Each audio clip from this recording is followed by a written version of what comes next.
Hey friends, how you going? Thank you for joining me. I really appreciate your time. Today I would like to discuss with you various video and photography tips and tricks. And we're going to have all sorts of options about composition. We'll talk about your body position, your arrangements of settings, etc., and various products you use in order to get the results that you'd like. So first off, I want to discuss some of the new releases that have come out. They're pertaining particularly to Nikon, and that's because I'm a Nikon shooter, of course. I'm shooting on the Nikon Z9 right now with the 50mm 1.8S lens at f1.8. We're shooting in 4K video format. And I love the fact that I can use an external monitor because that shows everything I need to know happening on the screen. Sound volume, I can see the red recording box, all the settings that I'm using, and also shows me where the autofocus is positioned exactly over the eye. So it's very reassuring having an external monitor. Now, obviously, cameras that have been released lately, like the ZF and also the Nikon Z6 III, they have flip-out screens. So you can actually use it while doing a video like I am in this room, and for vlogging, and therefore you can see yourself in the screen, flip it forward, and monitor yourself that way. But of course it is a smaller screen, and so when you've got the camera a decent distance away, and right now my camera would be 2.5 meters away from me in order to make the framing as we have it right now, that distance means that the screen becomes very small and very difficult to see, where at the moment I'm using a 7-inch monitor, so it's a lot easier to see. It's twice the size of the flip-out screen.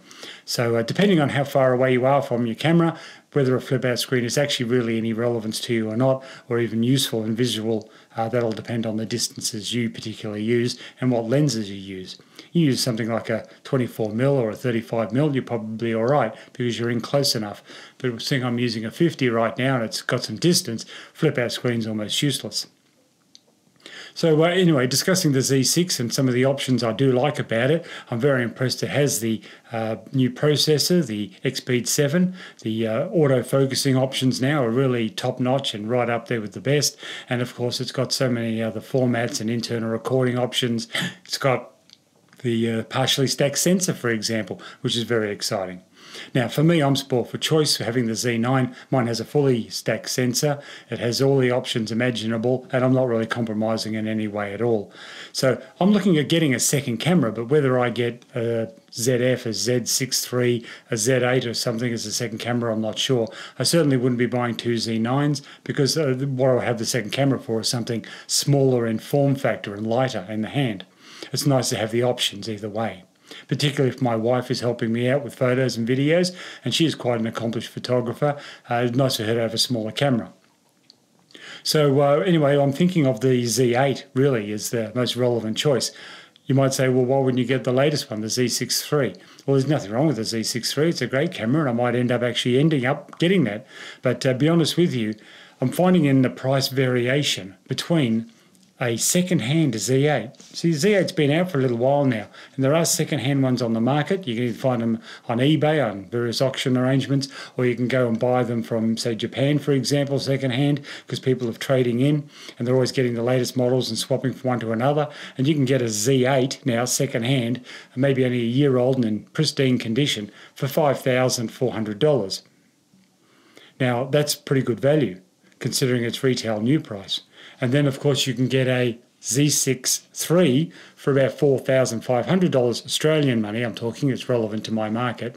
And there's only $1,000 difference between the Z6 III brand new and a second-hand Z8.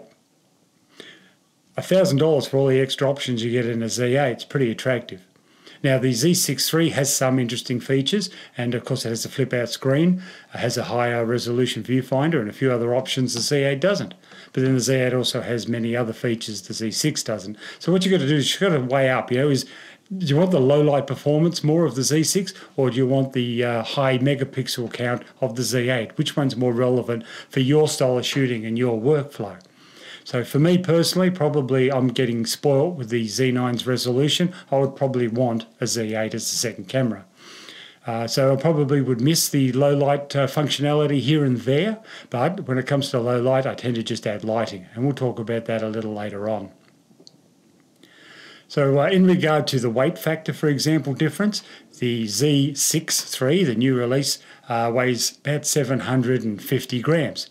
Now I'm quoting roughly off the top of my head, but it's about 750 grams. The Z8, for example, weighs about 910 grams. So the difference is about 150, 60 grams. That's not a lot. Really, that's something like this little lens here. I have this little, I won't call it a kit lens, but it's a very lightweight lens. It's the Nikon 28mm 2.8 lens. And yes, it does have a plastic mount, and it is very small and modest, but it works extremely well. It's a great little sharp lens, and I'm quite happy to have it in my collection and use it. So with this lightweight lens, just gives you a rough idea of the weight difference we're talking about. And it's very little. That is very light in the hand. So yes, the Z8 is a little heavier, but it's not much heavier. And when you compare the difference between the Z8 and the Z9 now, to get an idea of is it relevantly lighter, the Z8 at 910 grams, and then you look at the Z9 at 1340 grams. The Z9 is significantly heavier. So we're talking about 500 grams heavier or more. So that's a big difference, a big chunk of camera extra weight. So that makes the Z8 quite relevant as a more compact, smaller camera, but you still retain all the features and the ergonomics and the feel of it. And so, yeah, I'll probably want to go with a second-hand Z8 if I get a second camera. So that's on the camera front. The lens front, however, we've got some exciting options too. Nikon have just released, for example, a 35mm f1.4 lens. Now, it's not an S-line lens. This is a more standard line lens, contemporary lens, if you like. Sort of something not unlike this construction, but just a little bit higher quality than the 28 2.8, but a non-S-line lens all the same. And what this means when it's a non-S-line lens, doesn't mean it's bad, it doesn't mean it can't work or it's dull and boring. No, but the concept of the 1.4 at 35 is very good.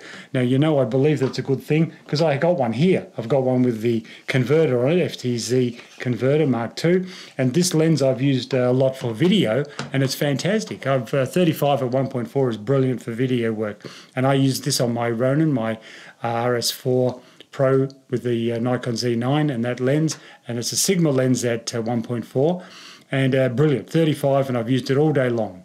So I've done some video samples of a wedding, which I done a little YouTube video up there of. It runs only for about 15 minutes, but it shows you some of the highlights of filming outside using the Ronin and a lot of slow motion, for example, and you'll see that the autofocus capability, the sharpness and the rendering of the image is quite beautiful.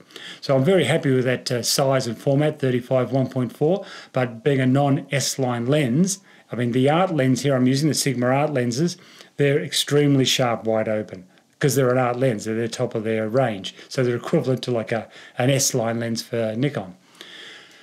With this 35 1.4 that isn't an S-line lens, you must be aware that it probably won't be as sharp wide open as you may have expected. See, the structure and the construction of the lens is such that as you step it down, it gets a bit sharper. So at 1.4, it's not going to be terrible, but it's not going to be quite as sharp as it would be at f4, where an S-line lens is sharp wide open at its widest aperture.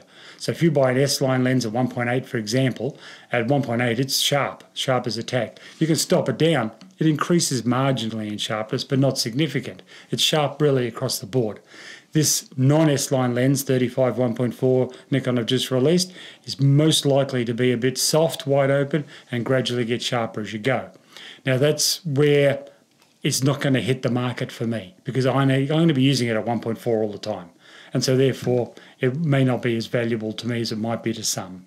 So, you know, if that's your thing and you like it and it works for you, I'm very happy for you. I'm not bagging the lens for the value for money package that it is and the bargain construction, lightweightness, etc. It's probably a very good package for many. But for me, as I have the art lenses ranging from 24 all the way up to 85mm, I just don't need those sort of style of lenses. I need something razor sharp, wide open. The other interesting lens coming out is actually another Sigma lens, and that's a zoom. Now that's interesting configuration, a 28 to 45mm f1.8 zoom. Now that is a rare combination. That is a very unique lens. Not for everyone because it's a very limited or narrow channel of zooming. 28 to 45 is not a lot of range, but for my situation, for example, where I'm using a lens on the Ronin stabilizer and I'm carrying it around, that's a very good zoom range for me. I usually film between 24 to 35 anyway, swapping over those two lenses. With this lens here, 28 to 45 is close enough to the same. All I have to do is take one step back and I'm still in the same zone as 24 to 35. And it gives me the option not having to change lenses, which is very convenient. It's the sort of thing about changing a lens. The lens weight is the same, so there's no rebalancing with the Sigma lenses I have, the 35 and 24. I don't have to rebalance them, same weight. But the difference is it's a bit of fiddling around. And anything that requires a bit of fiddling around, you tend to not do it. You get lazy. Where if I've got it on the same lens on the camera and all I do is a little twist of the barrel to go from 28 to 45, then I'm more likely to use that function than I am if I have to actually change a lens. So I think that could be a very good unit. At 1.8, it's not quite as bright or as wide as the other lens choices you could have, but the bottom line is it's still a very great package. As a kit together, I think that's a great option if you're using a stabilizer system. If you're on a tripod, it doesn't matter because you can change lenses quickly and sturdily, and it's not a big deal. But for a Ronin stabilizer, I think that could be an awesome package, an awesome lens to choose. Now, while we're on the subject of various brands and lenses and gear and reviews of sensors and so on, I would like to say that there are some YouTube video channels where they quite criticise various cameras. They scrutinise them to the extreme. And we were talking about, they'll go anything from 5 to 10 stops in trying to recover the image and show you how good or bad the noise or ISO level is. Now, I'm not a big fan of scrutinising cameras to that level. And I tell you why. It's basically because if you're having to recover something from 5 stops over bright or 5 stops underexposed, what you're doing is you're doing everything wrong in your photo or videography. You shouldn't be trying to recover something that much. You've got a viewfinder. You've got a monitor. Check it out before you start filming. Make sure your settings are correct. And I'm not talking about, it's dark, so I'm going to boost up the ISO to 64,000. That's insane. You shouldn't be doing that anyway. If it's a too dark an image, either open up the aperture on your lens or choose a different lens or add lighting. Add light or use a filter. You may notice on this lens here there is a filter on the front, and it's a circular ND filter which enables me to lighten or darken as I go on the fly very quickly. That's something you need. You need filters and you need lighting. So let's not be lazy and just say, I just crank up the ISO. No, that's not the way to do it. If you're having to recover something that great, then stop doing everything wrong. You should be using only minor incremental adjustments in your Lightroom settings or your Portrait Pro, whatever you're using to do your photo or video editing. The slider scale, if it has 1 to 100, you should be using 10 to 20% maximum. If you're using more than 20% on your sliders to make adjustments, you've done everything wrong in camera. And that's on you. That's your fault then. That's not to do with the camera or its quality of ISO production or the sensor quality. It's got to do with you screwing up your photos and videos. How about we just stop screwing them up and we actually get everything right when we start? So if you have to buy some filters to reduce the glare and brightness and bring down your highlights, then put the filters on. If you've got to increase the light to bring it up to a nice even exposure, then get some lighting or adjust the lens accordingly, have a proper aperture lens for your situation. Now we're talking about lighting here, and I'm not talking about spending millions of dollars on lighting and big heavy arrangements. This little light here I get from China, it's about $25, little circular disc light, LED panel, it's got a modest little Sony battery on it, the whole package is less than $50, so it's very affordable. No one says they can't afford this. And if I turn this little thing on, and here it is, look, I'll put it down to its lowest setting. All right, it's almost off. There we go. 10% is the lowest it goes. Have a look how bright that thing is. All right, now turn it around on me. Have a look at that, what that's doing there. That is hugely bright on its lowest setting. You put it on its highest setting, if I crank that right up, get that now up, as you can see there, probably to about 100%, and then turn it on, it's absolutely blinding and insane. And this is something, as I say, that costs about $50 as a package. You can add it on top of your camera. I don't always recommend on-camera flash or lighting, but it's something. It's better than nothing. Better than relying on 64,000 ISO, I can assure you. The next step up from something like this is one of these. Little square one, or rectangular I should say, but this is an aperture unit, and it's about 100 and 200, I think it's 198 LED panels on this one. And this is actually really cool because with a decent sized Sony battery, it'll last for hours. It's very bright. If I just activate it here, I've got it on its lowest setting right now, and that's still very bright, as you can tell from the video. You can see it here. Now it's close-up proximity, of course, but on its lowest setting, that is actually quite powerful. The beauty of this particular model here is that it has the amber change, so you can change it to a more amber setting. So that's really good, give you more natural golden glow to it. So that's a great option, or you can bring it back again to white very quickly, or anything in between. And of course, the brightness factor, I've got it on its lowest setting. If I bring this up full power, it's very blinding, it's very intense. So if you want light, you can get light, and you can get light very cheaply. Again, maybe $150 for this kit. That's not particularly expensive for lighting, is it? And you can go the next step up here. There's another aperture lens. There's about 600 LED lights in this one. It's quite a powerful unit. It requires 2 of the Sony batteries, and I put this on now. This is its lowest level at 10%. Very, very powerful. If I put this up full strength, we'll go up to, you can see there, 99%, and look at the back wall. It's just completely overexposed and blown out. I won't even point it at the camera. It's just too bright. But that gives a bit of a softer glow because you've got more surface area and a little diffuser in front. And this is going to bring your ISOs right down to a level where you're only making incremental adjustments. The next level up from that, of course, is you can also go a major professional light panel. Now here we're talking about a couple of $100 units, but if you want to spend some really big money and get something decent, you can get something like this monstrosity here. Now I only say monstrosity because it's heavy, it's solid aluminium. And, I want to say solid aluminium construction. It has no internal fan, so it doesn't make any noise at all, but it has all these grills, and being aluminium and aluminium mount, it's very, very heavy. I'm just going to try and lift it up and bring it around to show you the overall volume of it, but that's quite a large unit, as you can see here. And it runs off these V-mount batteries. So as you can see there, I've got a big V-mount battery on there. See it in profile. And that will last about 2 hours at full power. I have 2 of these batteries. Turning it on, you've got heaps of adjustments. I can just turn it on now. That's at its lowest level. You can turn it up, of course, as much as you want. I can make it golden. I can make it whiter. And I can make it any sort of power rating. So if I bring that right down, that's down to 10% now, and there's 100%, and you can see how it blows everything out. Now you can imagine with something like this, with that broad white diffused panel, you're going to get a magnificent result of both the lighting in general, but very importantly also a nice diffused area. Now, and they have actually a diffuser that attaches to this, and you can make it even softer as a soft glow. But it's portable. Thing is, it's battery powered if you wish it to be. So the V-mount batteries on there, but it also has mains plug-in power. So I can plug in mains power into this and then run it all day via a socket if you're in a studio, for example. But that's another option for lighting. The only reason I'm showing you that, excuse me while I just put that down to make it safe. But the reason I was showing you that big one was not to show off lighting that I have. I have more lighting than that, but it's just to illustrate I put my money where my mouth is. When I say buy lighting or use lighting or carrying it with you, I have lighting, and that's what I'm talking about. That's why something like the low light capability of ZF or a Nikon Z6 III for my particular situation is not particularly relevant, because I'll just bring some lighting with me. I have dozens of lights. Here I've shown you a few samples, but I'm not going to bring everything out. I'll be here all day bringing out lighting. And I've got tons in the shed as well, my garage. But bring lighting. If you're going to want to take a video, don't rely on ISO.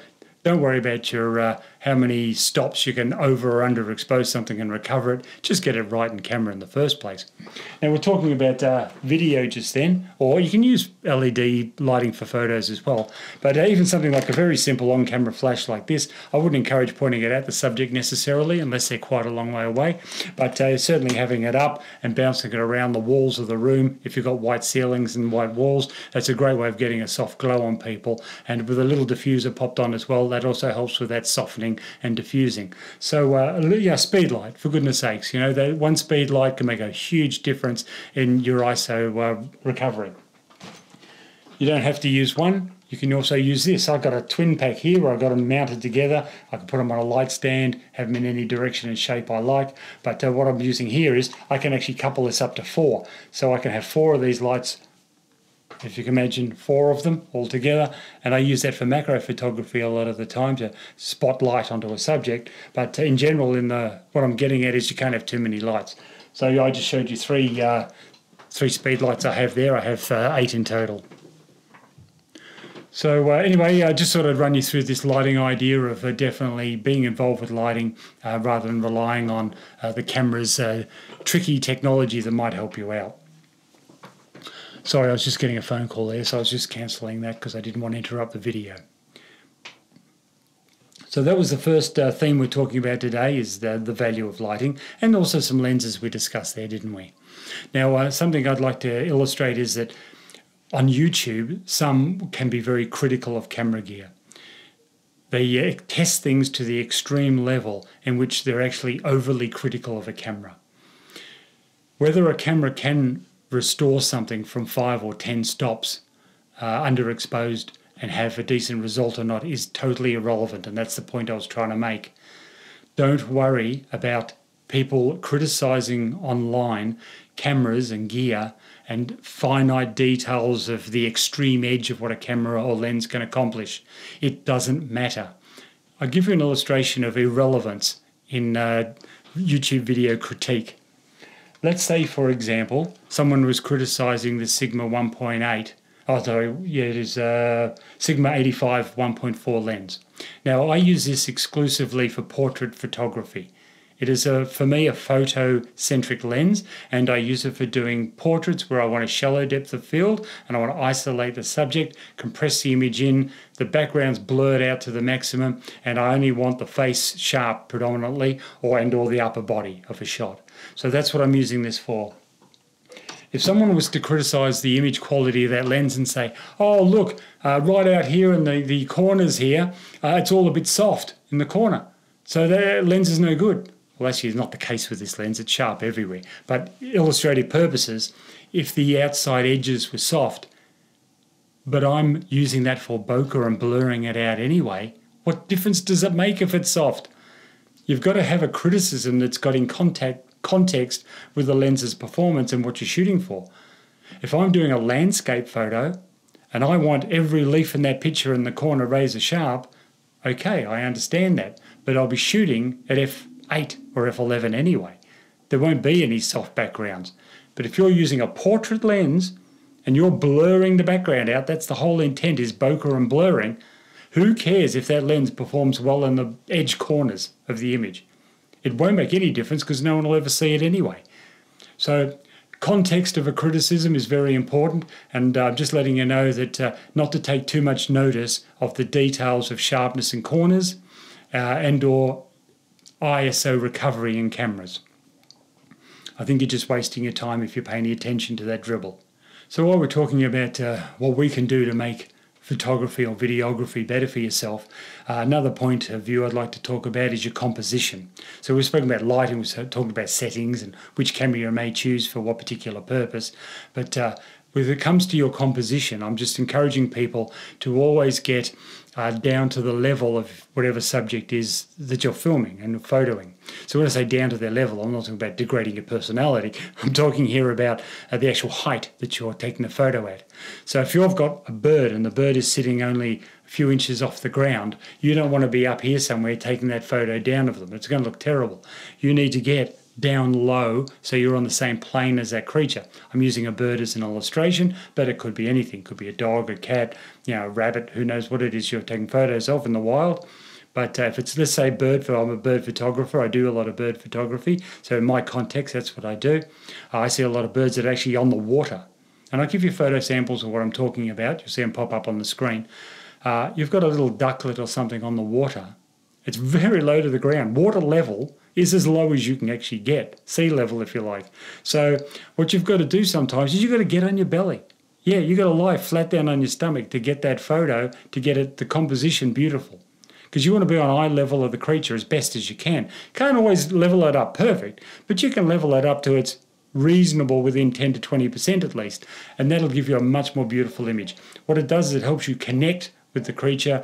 It helps an intimacy with the creature. It's almost like you're looking into their eye rather than looking above them down. So even though it may be physically uncomfortable, it may be a bit awkward, it may be even a bit precarious to do that, make the effort to get to the level of the subject.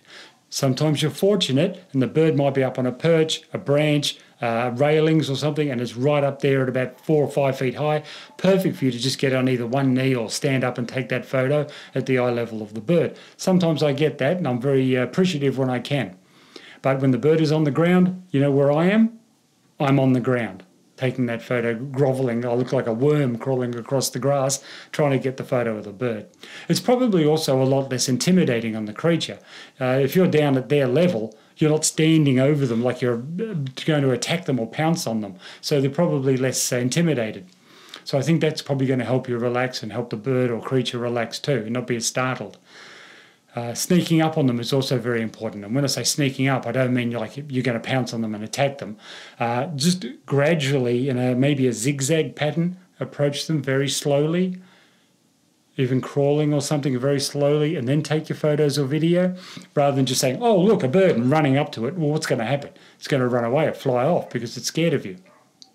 So your demeanour and your approach makes a big difference as well. And you don't need to get in full camouflage gear. Okay, so full camouflage gear is great if you're hiding from wild creatures and you're desperate to get a very high close-up photo. But for example, just what I'm wearing now, this is perfect illustrative clothing. I'm wearing green. So I've got a green undershirt, I've got a green khaki top. Something like this is more than enough camouflage to soften your appearance, not to startle the creature. You know, the last thing you want is a red shirt with, you know, Pepsi or something across the top of it, and it makes it so contrasty and intimidating. So wearing appropriate clothing to approach creatures in a subtle way is a good tip I can give you as well, without it having to be full camouflage army wear. Also, soft movements is very important. So rather than you have your camera gear and you're going to take a photo, just move nice and smooth to get in position to take that photo. No, these sudden movements. All right, you're doing this sort of thing in a hurry, that's going to scare the creature and startle it away. Those two tips alone, that is being slow and smooth in your motion, getting down low, and having all those right settings in the first place make a huge difference. And you know, I very often get away